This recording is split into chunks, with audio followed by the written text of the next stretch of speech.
Hello, and thank you so much to everybody who's made it today. I know that in these days of virtual everything, the chance to escape from the screen at lunchtime is a huge draw. So thank you very much for coming.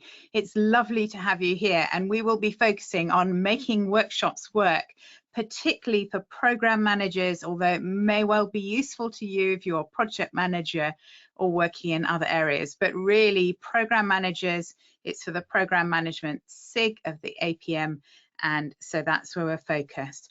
I've just written a book on this with the subtitle Creative Collaboration for Our Time. So that's what we're going to be focusing on, hopefully taking you from this figure on the left to actually somebody who's working effectively, whether you need to work with your workshops in a virtual, hybrid, or in-person setting. It might be useful for you to have one upcoming workshop in mind as we go through, and just to jot down some notes as we go with some of the hints and tips that we're going to be going through. So first of all, it probably makes sense to introduce me. So here's a slide just with a few things about me. You'll notice that I do a lot of scribbling. It seems to work really well virtually. I've focused for many years on success in tricky projects, and I'm going to add in programs. I don't normally have both and sort of use projects as a catch-all term, but as this is for the program management SIG, it makes sense to say that. I was a chair of the SIG a few years ago, and I've been on the committee for a long time helping support program managers in the UK. Something else around program management, I also contributed to the latest edition, the new edition of Managing Successful Programs, the 5th edition, which is the framework that many program managers in the UK and around the world use for program management. So I focused on this for years and years, and tricky projects and programs, what are they? Well, virtual used to be one of the issues that made projects and programs tricky. What else? Risky, you know, those really risky ones where there's an awful lot that you need to work with. Disengaged stakeholders. And then the other thing, a lot of ambiguity. So if you're in that sort of tricky program place, and I think the shift over a year ago into working much more virtually has certainly moved many more programs into that really tricky space. That's where I've been working for about 25 years, and all over the world, UK, New Zealand, South Africa, a lot around Europe, although I suspect that's come to an end. And I have spoken in the US, but I haven't officially worked in the US. Last year, I did a session focused on my book, which used to be a niche book, Virtual Leadership, which has taken off somewhat in the last year. And a lot of the sessions today are going to be coming out of the pictures are coming from this book. I spent a year in Bookpurder thinking and writing about how can we really make workshops work? How can we collaborate with our stakeholders? So that's what this session is based on. Last year's session won the APM event of the year, which I was stunned at, which was wonderful. So I'm glad it was useful, and I hope this one will be as helpful for you. So one of the things that I find is incredibly useful for workshops is this thing that I call my Magic 6. You can also call it a meeting startup template, but that's not quite as exciting. And I thought it would be helpful to explain it to you by using it for this session. So the first of the 6 statements, we are here to, then describes what the purpose is. What's the purpose? What's the point of your workshop? This session, we are here to learn how to make program workshops work, or at least get some ideas to help make program workshops work. That's the overall purpose at a high level. Today we will. This is where we put in up to 4 or 5 objectives as to what we're doing. So we're starting off with an intro to me, to the session, to what hybrid working means. Then we're going to be looking at planning your sessions, and I think maybe design is an even better word, because if you want your workshops to really work effectively, think up front, design your sessions. We'll then have a little bit of a look at running your sessions and a teeny bit about getting actions done. But I find project and program managers already know that you need to follow up really clearly. And we will have a Q&A session at the end. So we started, looking over at my clock, at 12:30. We'll keep going through till about 1:15, and then there'll be a more formal Q&A for about 10 minutes, and we'll round up and close. We won't go beyond 1:30. So this is the time plan, this third of the 6 statements. The 4th statement, who's doing what, is about the roles that people are playing. Oh, and I think it's Maya. If you could time keep, just let me know if I'm getting way off track. That would be helpful. Thank you very much. I'm the speaker. I should probably move that over a little bit. How we work together. Now I'm going to suggest that how we work together is to interact. It makes it much more interesting. And actually, I really want to focus the thoughts and ideas that I present today on you and on your workshops and on your issues with workshops. I have more slides than we can cover, so I will tailor this session to what comes in from you. So do interact, do respond. Right, so that was the 5th one, how we work together. We'll talk a little bit later about how important that is for dealing with conflict that may arise. If you've talked about how you work together up front and anticipated issues, then they're much less likely to cause problems in your session, and that's really helpful. What's next? Always useful to have a thought right from the beginning as to what actions might come up and how you'll follow them up. So there's already an action on me, which is to share these annotated slides to include in the links out to people afterwards. Okay, so please do put in your ideas, comments into the questions part. Don't worry if it's not a formal question, just anything you'd like me to cover, any challenges you have, pop it in and I will use that as we go through. So first of all, it's really important to understand, what do we mean by in-person? Well, that's when everybody's in a room. What do you mean by virtual? I tend to use virtual when at least one person is remote. So my virtual would cover hybrid as well. But hybrid, this is what we're moving into, where some people are in the room and some aren't. And there are lots of different ways of doing hybrid. So I'm going to just show you a picture from my book. Different types of hybrid workshops. So let's have a look. Option A, which is this picture up here on the right. This has one main room. And then dialing in are 3 separate people. So you've got one on a phone, one on a tablet, and one on a laptop. So this is one way of doing hybrid. A second way of doing hybrid is where you have separate rooms. So you have room 1, room 2 and room 3. Maybe they are locations, for example, around the UK. Maybe there's a table in Manchester with a room with a table in Manchester, one in London and one in Edinburgh, for example. But, you know, it could be around the world with international programs. That's another way. And of course, we never do anything really simply. So C is another option, which is a combination of A and B.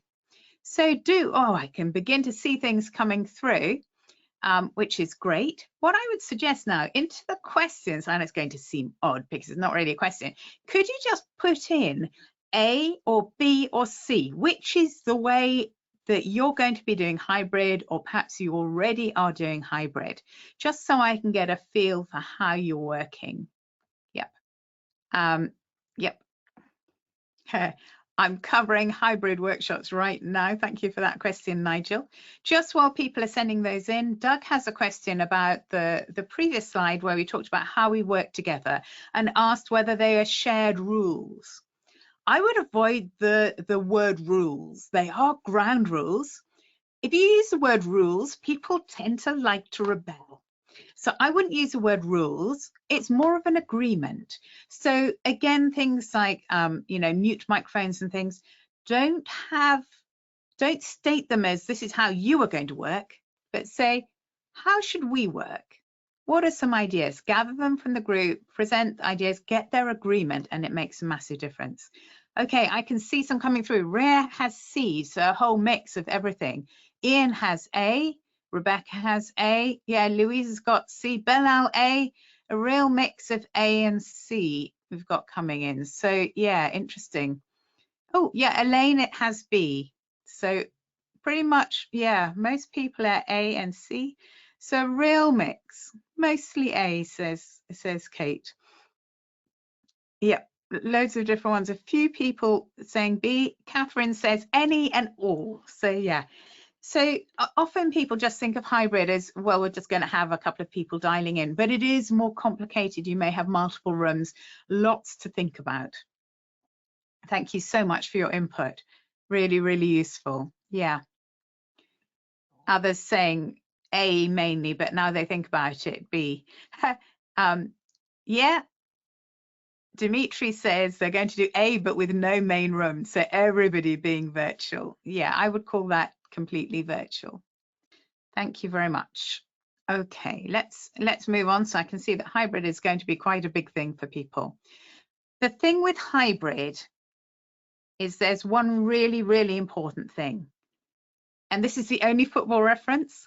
I actually presented this on Tuesday evening, can you imagine, to a different group.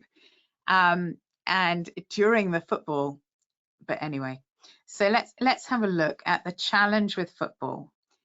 If you have hybrid and you do have people in the room, not everybody virtual, and you have other people remote, then there is not a level playing field. And unless you do something to change this, it's very, very hard for the people remote to have the same level of impact. Okay, so what we need to do is we need to very carefully make that playing field level. It needs to be a level playing field. There are lots of different ways you can do that.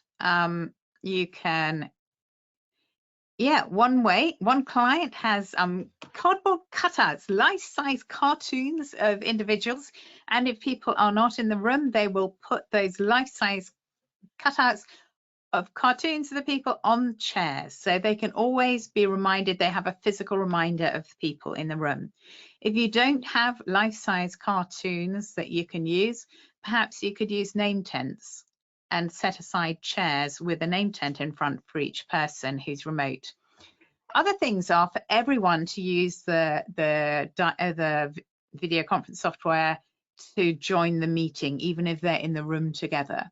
Something else that's helpful is having a buddy. So someone who is in the room, who is buddied up to one person for each remote person. So that remote person has someone they can connect with and say, hang on, what's happening, or what am I missing? And the person in the room can stand up for that remote person and draw them in where appropriate. So as we go into much more hybrid, please do think about that carefully, because that can make a big difference. Okay, so what about you? Yeah, if you haven't yet said some of your challenges, then please do pop them in. I can see lots of stuff coming through. Oh, Zoe said, I used your Magic 6 approach for a workshop 3 weeks ago and it was extremely successful. Fantastic. Thank you for that feedback. Yep. Okay. Yeah. Elaine's brought up an interesting one, which is when people are dialing in to a call where everyone else can see, you need to be careful about screen sharing so that you have that level playing field, so that everybody's at the same level with audio. Yep. Yeah, Charlotte's saying they're going to have lots of face-to-face meets. Right. Okay. Do keep adding things if there are things that come up that you'd like to cover. So this next chunk of this session, we're going to talk about planning your session. In fact, I'm going to call it designing, because that makes it sound even more deliberate, because you're not just laying things out in a plan, but you are designing it to suit the people who are going to be there and to fit the purpose. Okay. Whoops. that went too far. So let's do the purpose first of all. This is the answer to the first of the magic 6. We are here to, and it answers this. What's the point? What's the point of your session?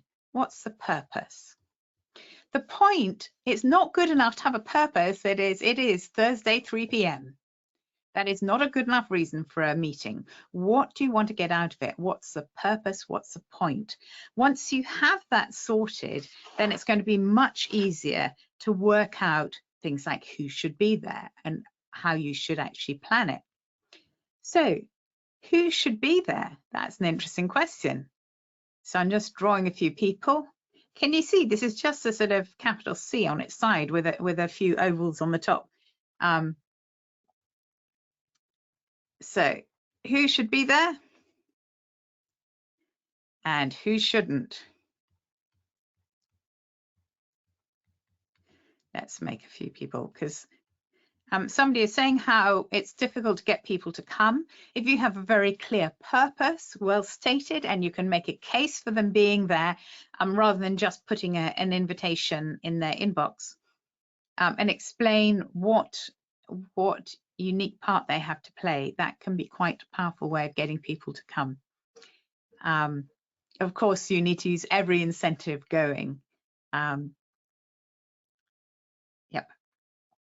So who should be there and who shouldn't? If you know the purpose and you can clearly define who should be there and why, then that's helpful for getting the right people there. Okay, think about your own workshop. What about applying the Magic 6 to your own upcoming workshop? What are you here to do? And can you write that in 5 to 7 words? I find if people write longer than that, it just gets too long and involved, and you tend to have too much detail and you've gone down a level. Come up to a high level, try and write it in 5 to 7 words. We had, I think we had, what did we have? To learn how to make our program workshops work, learn to make our program workshops work. 7, I did it. And then what are the 4 or 5 objectives? Today we go down a little bit deeper.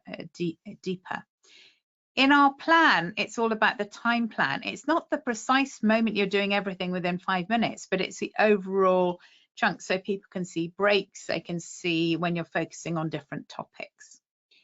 Who's going to, and who's doing what, who's going to facilitate your workshop?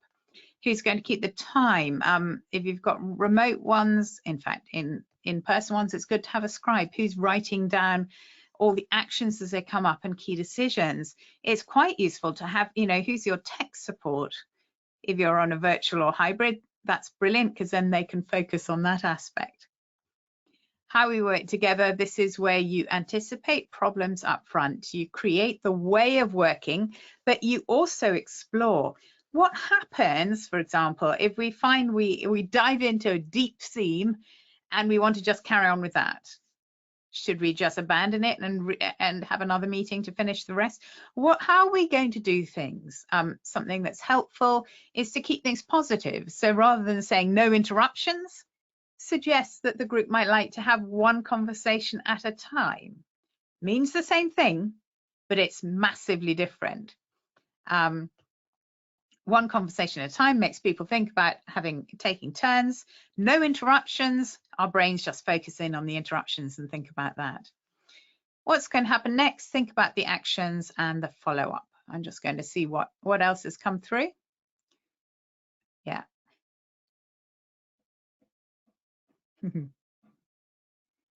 Okay. Ashok's asked about how do you stop people coming? Well, if there's no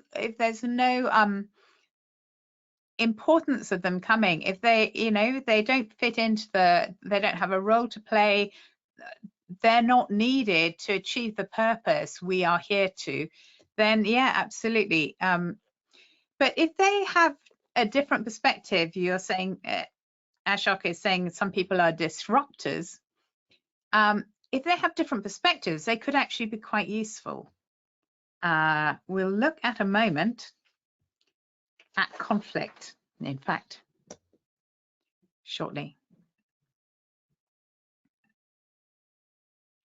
Yeah, Catherine's agreeing. Sometimes people that shouldn't be there still want to be there. So what happens if you have people who actually can justify their presence given the purpose, but who might be a little bit disruptive or have different views to everybody else?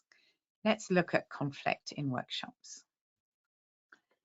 Now, just for a moment, why don't you settle back, relax in your chair, and listen to this story. This is a story of the 6 blind men and the elephant. They don't know what an elephant is like, but they're going to find out, because today there is an elephant, and each blind man walks up to the elephant in turn. The first blind man walks up to the side of the elephant, and he says, "Oh, the elephant is like a wall." The second blind man walks up to the elephant. "I think this one's a little bit shorter." And he says, "An elephant is like a tree trunk," because he's found the leg of the elephant. The third blind man walks up to the elephant and finds that it's like a rope dangling from the sky. And in fact, if you give the rope a hard tug, then it even makes a noise. The fourth blind man walks up to the elephant and says, "Oh, it's like a large fan, the sort of thing that you could bat to get air to flow. Not that we need it today. It's not very warm where I am." The fifth blind man walks up to the elephant and he says, "Oh, an elephant is like a spear." Wow. And so he's a bit frightened, so he runs away. And then the sixth blind man walks up to the elephant and he runs away even faster, because an elephant is like a snake, because he got the trunk. And snakes, especially in India, where this story is from, are often poisonous. So can you see that in this story, these 6 men have each gone up to an elephant and they have seen different parts of the elephant, and they have completely different perspectives about what an elephant is like. In the myth, they argue for the rest of eternity. But of course, on our programs, we don't have eternity to deliver our programs, and actually it might be a bad thing if we did. So what we need to do, and what the blind men, if they'd had a facilitator there, a program manager who's really good at helping people to deal with conflict and work through it, then the program manager would have listened to each blind man and got each blind man to listen to all of the other blind men. And then they would have built up together a picture of what an elephant is like, including all of their perspectives. Can you see how this might apply to programs? Because can you imagine a program with a budget of a toenail when actually the elephant is huge? Yeah. So the whole reason why I told the story is because conflict can actually be helpful. Conflict may just be people with different perspectives who care. In fact, Lencioni has an interesting book called Death by Meeting, and he says if your meetings are boring, just dig for conflict. I wouldn't go that far, but don't be frightened with conflict. Realize that actually these differences, and understanding differences is what brings understanding for the whole group. So 2 types of conflict. Conflict about the task, conflict about the process that you're going about to achieve the task. Those things really are helped by discussion, listening, and so on, and you get better decisions. The one type that isn't like this is relationship conflict. If you have people on your program who hate each other's guts, you're unlikely to be able to sort it out in a workshop. So that's something to perhaps leave for later and see if you can move them into separate groups, or whatever it takes to contain things for the short term. Okay. Right. Yep. Ping is agreeing and saying, don't make decisions until you fully understand the issues and the differences. Yes, if you have the time, that's great. Ashok is saying, perhaps have grandkids and like reading them stories. I don't yet, but yes. Stories are wonderful, not just for kids though. Stories are really powerful if you can use a narrative form when you are doing virtual workshops, virtual sessions, and even face-to-face sessions, you will hook people in and they will listen to the beginning, the middle, and the end, and they will remember it too. So there's method in my madness. Yep. Right. Going through. So another thing to plan for design in your meetings is visual thinking. How can you use visuals to help you with your sessions? Models really helpful. There's a target operating model in the MSP book, lots of different models as well in there, benefits maps and so on that we use as program managers. Very helpful. If you plan to build these in, you often need to plan for these up front so you can have access to them at the right time. Clustering ideas. You know, you can have post-it notes with ideas on if you're in person, but you can also do this virtual or hybrid. Virtual use collaboration tools like Miro or Mural. There are lots of other ones out there. Hybrid, you can get the buddies, the in-person buddies, to post things up for the virtual people, or you could use a tool like Miro and Mural as well. Perhaps draw things, mind maps. If you have lots of ideas, you can draw, have a central theme, and then go out from there. You might find sketchnoting helps. I mean, I've been doing a little bit of that with this. Maybe you found it useful. In fact, how have you found the fact that I'm drawing live on the slides? Might be worth just saying, if you do want to do free drawing on your slides or sketchnoting publicly on slides, just go down to the bottom left of PowerPoint and you have the option to draw on a pen. I am actually using a graphics tablet. It's a Wacom graphics tablet. It means that when I move the pen on the tablet, it moves the cursor, but you can just use your trackpad or your mouse to do it as well. It does seem to make quite a difference. So think about how you can do things visually. Yep. Yeah, with models, if they can be interpreted in different ways, maybe you need to make sure your models are really clear, because you don't want models adding to confusion. Models should be taking away and making things clearer as well. Ram is saying superb. That's lovely. What tools am I using? Says Charlotte. I've just explained. It's just PowerPoint, drawing on PowerPoint, and with a Wacom Intuos tablet. It's nothing fancy. It is literally, this is about 50 to 60 pounds. It's a small Wacom Intuos. It's their cheapest one, and it works fine. So yeah. Yeah, somebody's asked, how do I help those who aren't participating to contribute without putting them on the spot? Yeah, well, I can't do that with you, but I've got lots of people contributing, so that's good. Sometimes you need to put people on the spot, though. If you have a workshop with a small number of people, one of the things I would suggest is to get people to agree in that how we work together, that you will poll them. So you will ask people in random order, you'll call their name and just ask for 5 or 6 words of input. It's incredible. When you do that, you'll find that people pay attention. When you don't do that, what I find when I don't do that is that people, when I call their name, they come back saying, oh, could you just repeat the question? Whereas if I do say that I will be polling people up front in random order every 15 to 20 minutes in the workshop to make sure that I've heard from them, then people don't come back and say, oh, can you tell me the answer? Because I know everyone's concentrating. Right, let's keep going. So we need to also design and think about the people in the workshop. We know programs involve change, so there will be things happening. There are lots of different models for change. I'm just going to use a couple of them at the moment. So this is based on the Kubler-Ross change curve, which of course, Dr. Elizabeth Kubler-Ross came up with this when she noticed how patients with a terminal diagnosis responded. And there are some similar things that happen. I mean, it doesn't apply to everybody. Not everybody follows this curve exactly. And in fact, but I've just drawn a few things that people might be thinking at different areas of the curve. So as a program manager, think about where might people be? What might their perspective be?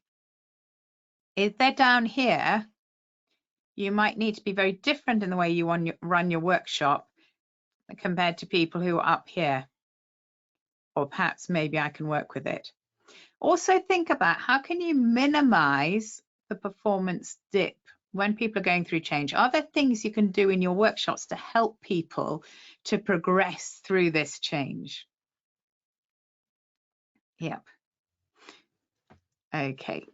So so that's one of the models that I've used in the book, and these pictures are all out of the book. So lovely pictures drawn by Rachel Brinset, who's my illustrator and graphic designer. So yep, just going on to the next one, which is based on Bridges Transitions model, another one I find really helpful, corporate as well as for individual things. So the model has these stages, endings, a neutral zone when the old way of doing things has finished, but you're not yet into the new one and away. There's a lot of creativity in the neutral zone, but also it can be really quite frightening, quite uncomfortable. And then there's the new beginnings. So I've just thought about this in terms of a workshop. You may have several different people at a workshop, so I'll just color them in so that they really stand out. So here we've got a couple of staff members, we've got a manager, and we've got a senior manager.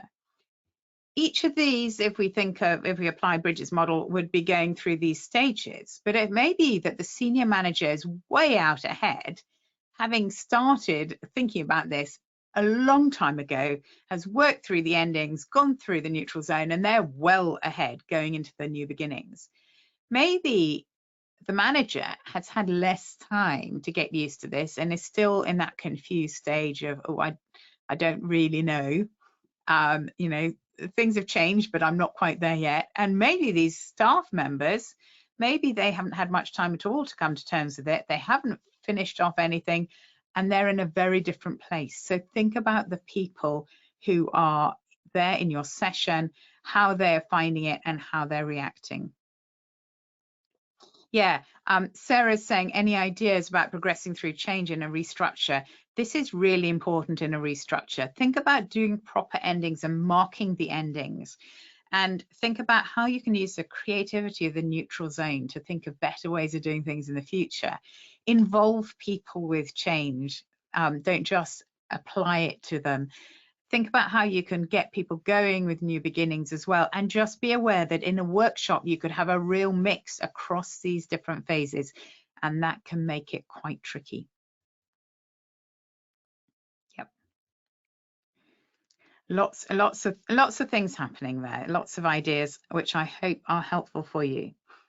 One more thing to think about, especially when you're doing virtual and hybrid meetings, build in time to move around. And as we're you know, we're over half an hour into it, you might want to stand up and stretch.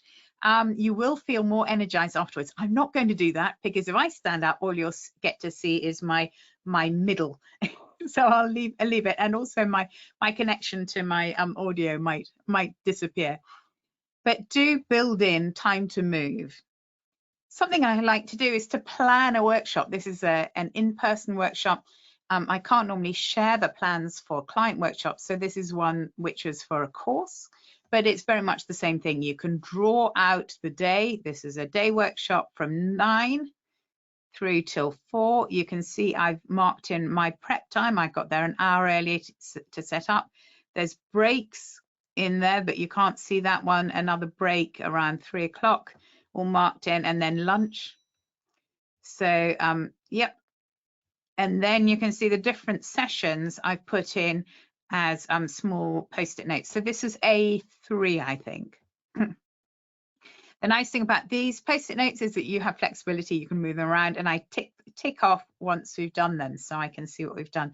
At the bottom underneath here, I use the tools. I just share the tools just so that we've got those. I think I needed some post-it notes here, so I just drew a picture of post-it notes. So the visual thinking can help you, because it's really helpful to be able to see things visually at a glance.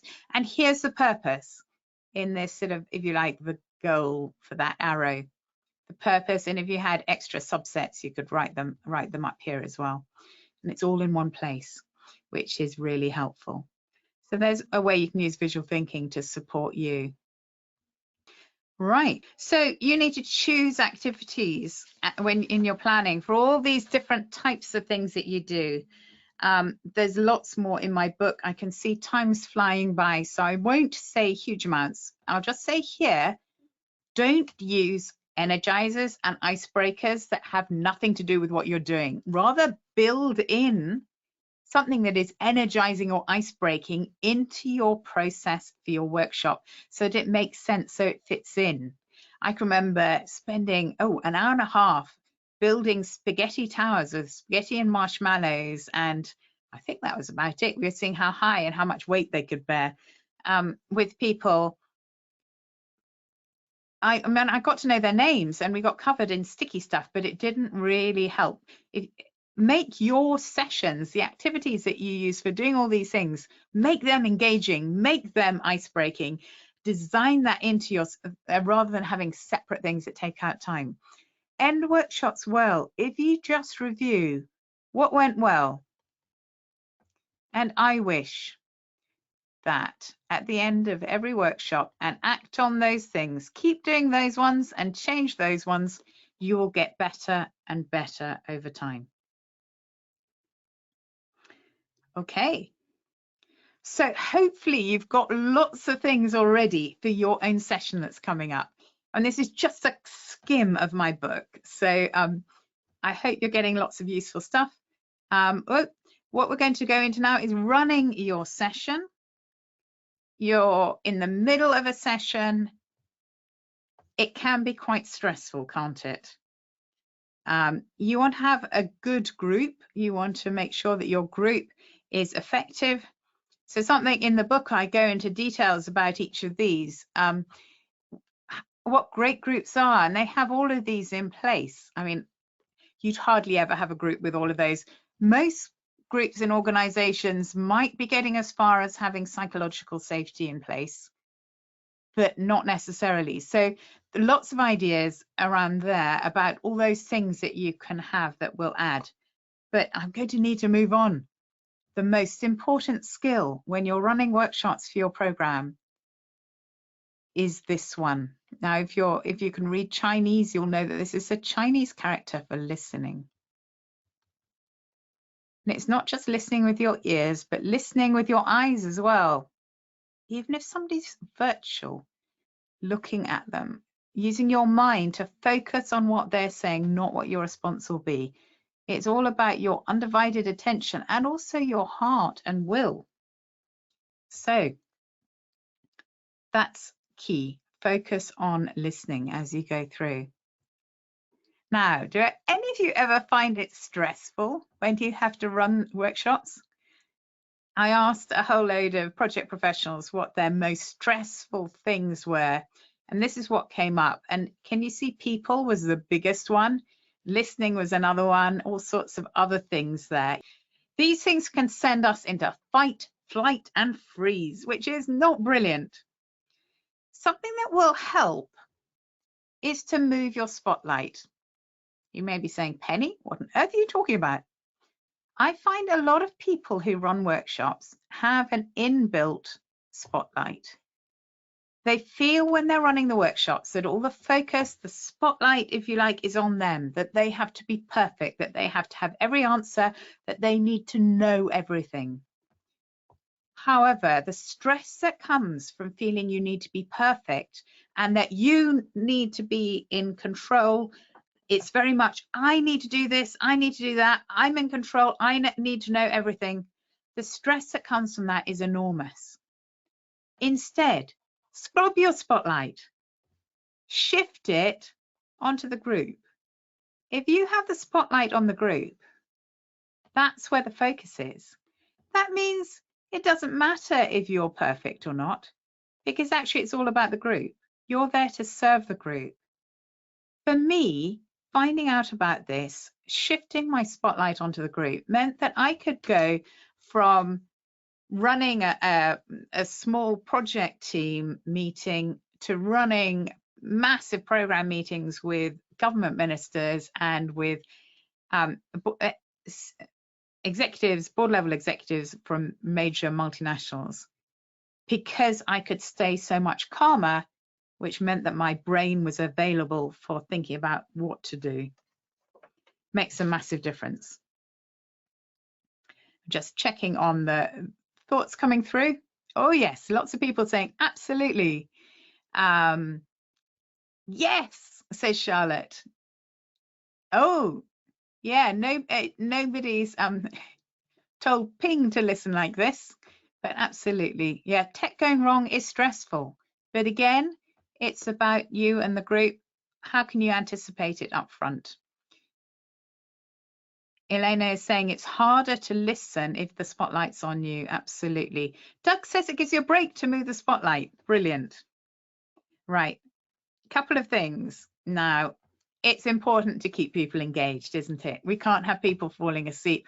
I think nowadays they're probably, yeah, falling asleep even with coffee, or going off and do something else like social media or email. What works? The narrative form works. So telling stories. You'll probably remember that story about the 6 blind men for ages. Visuals, especially live drawing. Simple live drawing really helps because there's something to watch. I mean, how have you found it? The fact that I've done live drawing. And you can just draw people very easily. Just draw a squiggle, put an oval on the top, add some legs and arms, and it just looks so much more natural than the sort of typical anorexic and wrongly proportioned stick person. So this is a squiggle person. Easy to draw. Have a go if you want to.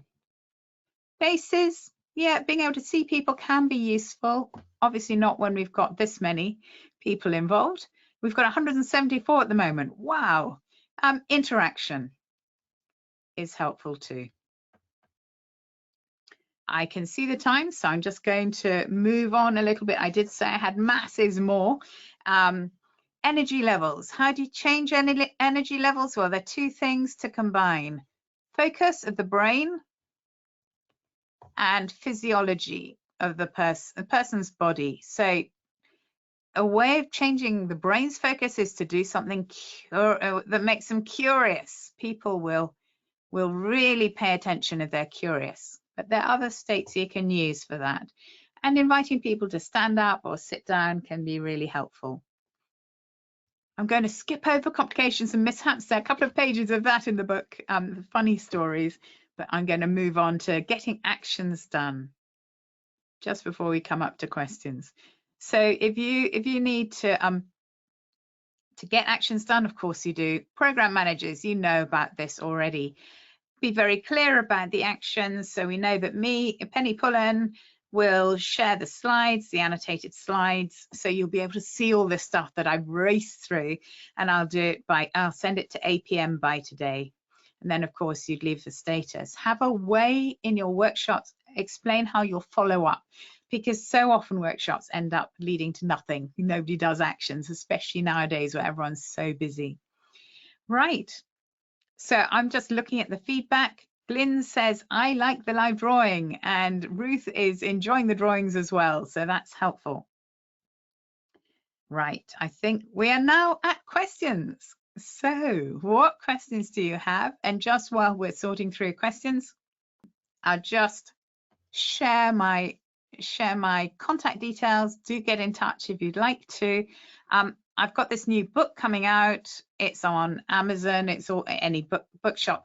It's coming out in paperback on the 13th of July, but you might like to note on the 12th of July, instead of £20 or $19.99, it's actually only going to be 99p on Kindle.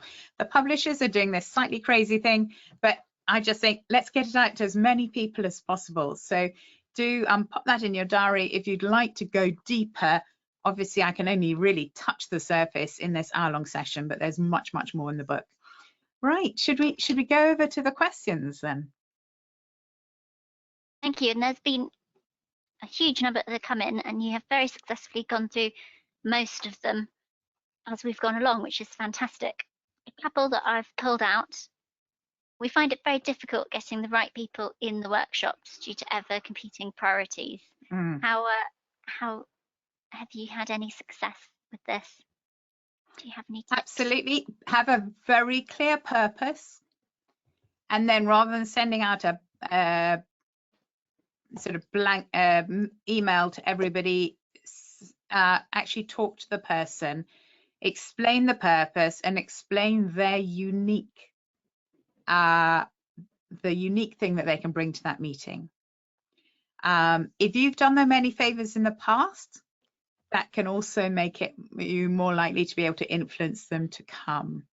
So generally by being a nice person and helpful, then actually you can call those favors in later. But yes, a really clear purpose and explaining their unique role and what would be missing if they couldn't be there. And make your meetings wonderful fun. There's Indeed. a reason why quite a lot of people have come to this session. Well, that moves very nicely into what's your equivalent of offering biscuits in a virtual world?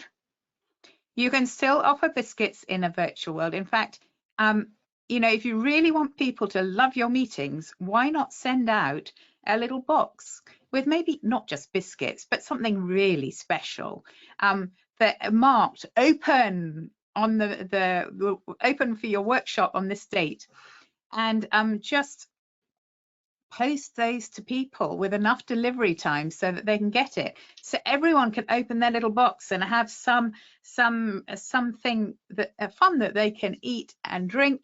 Make sure you know dietary requirements as well.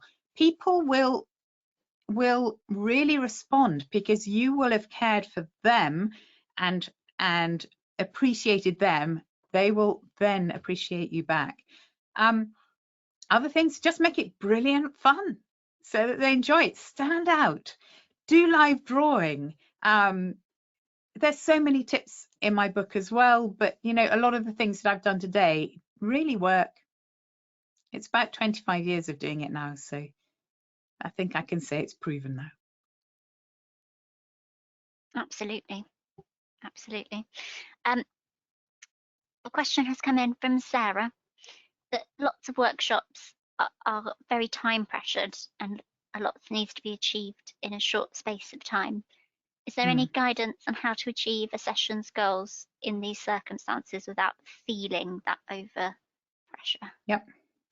Cut down to the absolute minimum. Work out what the sort of minimum viable things to do are and do those well. Design your session to make it as easy as possible for people to be able to go through the steps to achieve those goals, and get rid of any extraneous things. Now, it might be that some of the things don't actually need to be done when you're all together live. Some things could be done up front. And I talk about this in the book, but how you might be able to have, say, for example, a collaboration space where you can do introductions, where you can begin to share ideas. Something like Miro or Mural would be useful, or whatever you have available internally. What can you do outside of the workshop that will reduce the time that, or reduce the amount that you need to achieve within that workshop itself? Can be really helpful. That's fantastic. And there's one about the bridges transitions, which is, what if your senior management is in the ending zone as well? Well, if everybody's in endings, then you probably need to help them. If part of what you're doing is trying to help them through this change, if everybody's in endings, then you need to do things that will help people to mark endings and move on into the neutral zone, which means things like marking endings, rituals, perhaps appreciating what's gone or what's going and closing. All those sort of things can be helpful. There's a really helpful book Bridges wrote. He's died now, but his book Transitions is particularly helpful. And there's a lot online as well about it. It's one I found very helpful. Personally, things like changing jobs, setting up my own consultancy, I used it. I actually ended up spending 2 months in New Zealand in between my corporate career and then starting up my consultancy. Really helped to put those endings and to tap into the creativity that exists in that in-between neutral zone. Oof, being in New Zealand, how wonderful. Absolutely wonderful. Especially at the moment. No COVID restrictions. Yeah. And talking about that sort of changing of mindset, especially with your information about moving the spotlight, what can somebody do to improve a session when they're not the chair? Have you had any tips for that? Absolutely. Well, you can actually facilitate from any role. So if you're not the chair, but you've been invited to a workshop, you can volunteer to help the chair design the session. That really helps. If you're in a session and it's not going too well, you can always ask a question. If you think about it, facilitation means to make easy. So if you have somebody chairing a workshop, it's not going too well, you can always think, what could I do that would make it easier for all of us to be involved in this? And you can ask questions, you can make suggestions. Virtually, you can do this one-to-one, so you don't have to do it publicly necessarily. You can support the chair in doing a good job. You can facilitate from any chair. You don't need to be the person who's leading.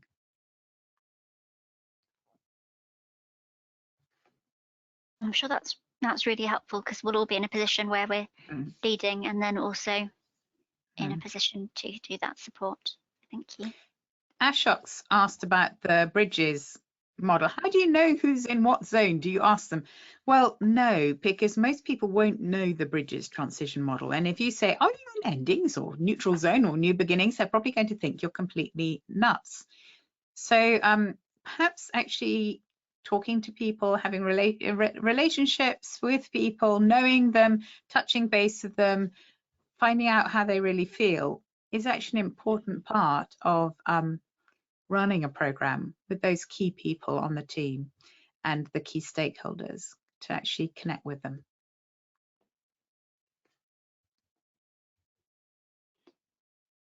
We have just a few moments left, coming up to the past, and what a couple of people have been writing in is about trying to sort of gauge people's engagement when they aren't physically there, so when cameras are off or they're slower, slightly behind in workshops in terms of their contributions. Yeah, I think I mentioned that a little bit earlier on. So I did talk about polling. So in the how we'll work together, talk about how every 10, 15, 20 minutes, whatever's appropriate, you will go around the group and ask for a few words on their input. And say that you'll do this in random order. And then you'll find that people will A, be expecting it, so it's not a shock, and B, that people will actually stay listening, because there's a chance that at any moment you could say their name and expect them to give you a few words back. So that's one thing that's quite helpful. And we've had questions that have come in at the same time, actually, that top and tail the actual workshop itself. How do you encourage individuals to close out any actions prior to the meeting, or indeed to the next meeting, to provide feedback? Okay, so make sure that whichever meeting or workshop you're running has a follow-up plan, has somebody responsible. Can be helpful to actually publish the status of actions in the run-up to the meeting and let people know you'll do that. Just transparency can shine a light on all sorts of bad practices. Perhaps a discussion with people, you know, how's it going? How are you doing on that? Check in with people. I mean, program managers generally know how to get actions done, so use all your program management expertise in getting actions done. Apply those to your workshop actions just as much as to your program plan. That was a wonderful summary. I make it the past now. We're going to have to stop, aren't we? I know. Reached the time. LinkedIn, and do also get your 99p version of the book. I mean, if you want to have the full book, feel free. I'm also running a virtual summit for the book launch from the 12th of July. If you have a look on LinkedIn, it'll be there. Thank you so much for having me here. I hope I've been helpful. Do get in touch if you need any extra help.